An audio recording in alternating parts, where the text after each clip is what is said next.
Quantas vezes você já ouviu essa risada?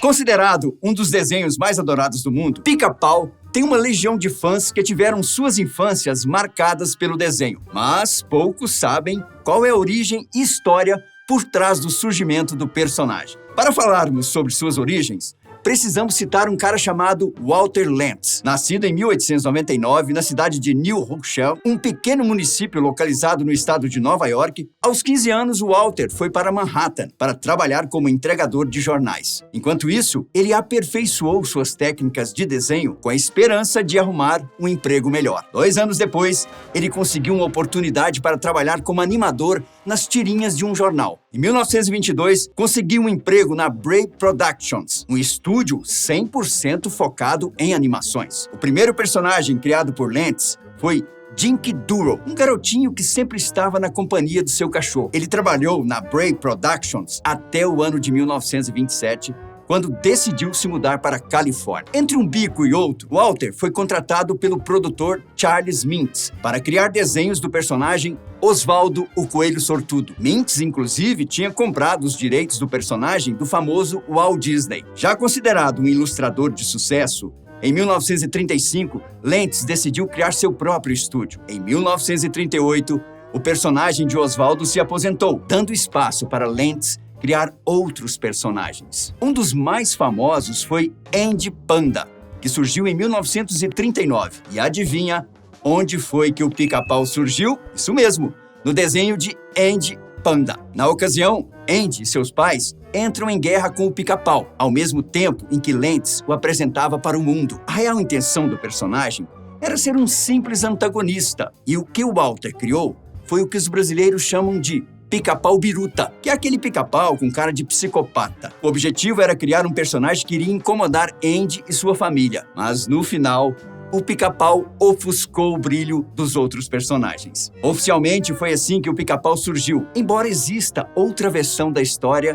da sua criação. Essa outra versão diz que um dia, enquanto Walter estava curtindo a lua de mel com sua segunda esposa, um pica-pau começou a bicar a madeira do telhado do chalé em que o casal estava hospedado, causando um terrível incômodo durante toda a noite. Mas essa versão é mais considerada uma lenda do que a verdadeira origem do personagem. Walter costumava criar personagens baseados em animais que ainda não tinham sido explorados nos desenhos. Tanto é que a inspiração da aparência do Pica-Pau foram 2 espécies diferentes. Diante do sucesso do Pica-Pau, Walter Lantz decidiu criar uma série própria para o personagem. Sabe a famosa risada do Pica-Pau? Pois é, ela foi eternizada pelo dublador Mel Blanc, conhecido como o Homem das Mil Vozes. Blanc era um dublador extremamente versátil, dublando quase todos os personagens do Looney Tunes. Porém, após 4 episódios do Pica-Pau, Blanc assinou um contrato de exclusividade com a Warner Bros.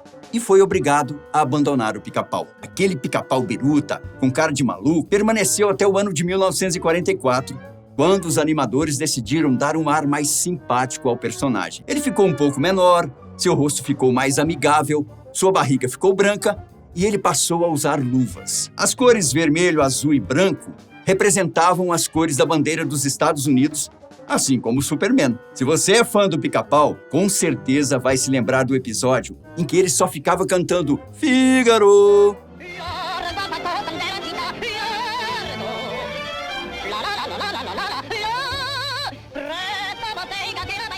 Pois é, a estreia do novo Pica-Pau foi exatamente nesse episódio. O desenho, que ganhou o título de O Barbeiro de Sevilha, fez tanto sucesso que na década de 90, o curta foi considerado um dos 50 mais importantes desenhos de todos os tempos. Ao longo dos anos, outros personagens do Pica-Pau também ficaram famosos, como Leôncio, que surgiu em 1946, e Zeca Urubu, que estreou em 1948. Já no final da década de 40, as coisas ficaram complicadas. Mel Blanc processou Walter por ter usado sua risada, e os problemas com a nova distribuidora do desenho fizeram Walter Lantz fechar o seu estúdio. 2 anos depois, com uma ajudinha da Universal, que passou a exibir os desenhos do Pica-Pau, Walter abriu seu estúdio novamente. Era uma nova fase, com novos animadores e uma nova voz. Quem passou a dublar o Pica-Pau foi Grace Lantz, esposa de Walter. Lembrando que até então, Os filmes só eram exibidos no cinema. Se você acha que os desenhos passavam na televisão, saiba que você está completamente enganado. Quando eles surgiram, ainda nem existiam as televisões. Os desenhos, na verdade, eram exibidos nos cinemas,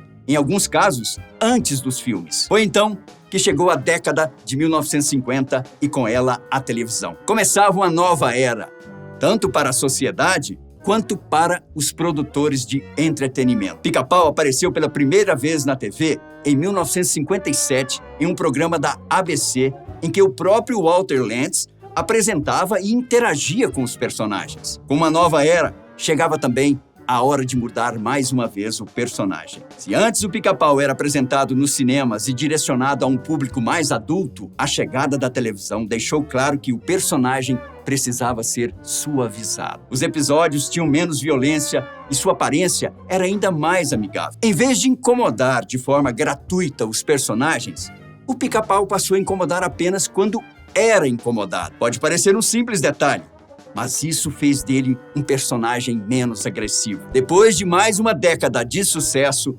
Pica-Pau começou a se tornar apenas mais um desenho animado. Isso porque Walter Lantz já estava na casa dos 70 anos. Já não tinha mais ritmo para impulsionar o sucesso do personagem, assim como fez Walt Disney. Os episódios já tinham um formato repetitivo e o desenho se tornou algo comum. Como consequência, a série do desenho foi encerrada no ano de 1972. Aqui no Brasil, o Pica-Pau foi simplesmente o primeiro desenho a ser exibido na televisão. A TV Tupi surgiu no dia 18 de setembro de 1950 e um dia depois, Pica-Pau fez sua estreia na televisão brasileira. Só que o desenho não era igual ao que vemos hoje. Como não havia dublagem, os episódios eram exibidos em inglês e com legenda. Só que a saga do desenho ainda não tinha acabado. Walter Lantz morreu em 1994 com seus respeitáveis 94 anos. Infelizmente, ele não viu uma nova versão do Pica-Pau surgir em 1999. O desenho, chamado de O Novo Pica-Pau, teve episódios inéditos até o ano de 2002. Aqui no Brasil, o personagem se tornou extremamente popular. Na verdade,